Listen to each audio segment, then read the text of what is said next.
So the other day I was at a cafe at a popular hiking spot and the person in front of me asked for a sausage roll. The lady in front of me said something like, "We've only got one sausage roll left and it's a vegan one." And the bloke was like, "Oh yeah, the vegan one will do, yeah, that's fine." The vegan one will do. I assume the guy said it will do because the taste is so similar that it's not like he's going to turn it away just because it's the vegan version. That means that if there was the option of the non-vegan one over the vegan one, he would have gone for the non-vegan one, even though they taste practically the same. Even though the taste is similar though, both options have very different consequences. The vegan one was made of plants, and yes, it's processed, but so's the non-vegan one.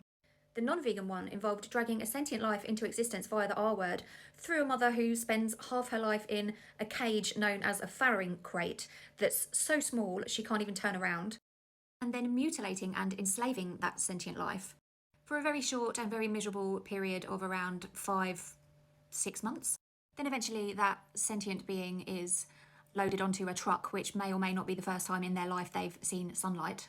Then they are taken to a building, which is a little bit like the one in Saw. And then they are crammed into a gondola, a little bit like on a Ferris wheel, with about 4 or 5 other individuals all crammed in together in this Ferris wheel from hell. And this Ferris wheel goes round, and at the very bottom is a pit of CO2 gas. Once they inhale the gas and it comes into contact with their eyes and their nose and their lungs, it turns to carbonic acid, and the individual then slowly burns from the inside out whilst screaming and begging for mercy that is never going to come. In some cases, it can take up to about 3 minutes before that individual is rendered unconscious. Once they're unconscious, they are hung upside down and unalived via an instrument to the throat. Then they are thrown into a vat of boiling water to boil the hair off of their skin. But slaughterhouses are a little bit like factory lines. Everything's done really, really quickly.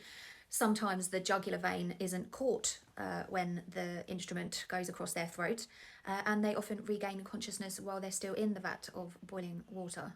Then they end up at the butcher's, where they're chopped into little pieces and then ground up into a non-vegan sausage roll. So that's the consequences of the non-vegan version. I'm so flippant about that someone will stand in a cafe when presented with the option, the only option being the option that didn't involve that process, and go in, yeah, that'll do.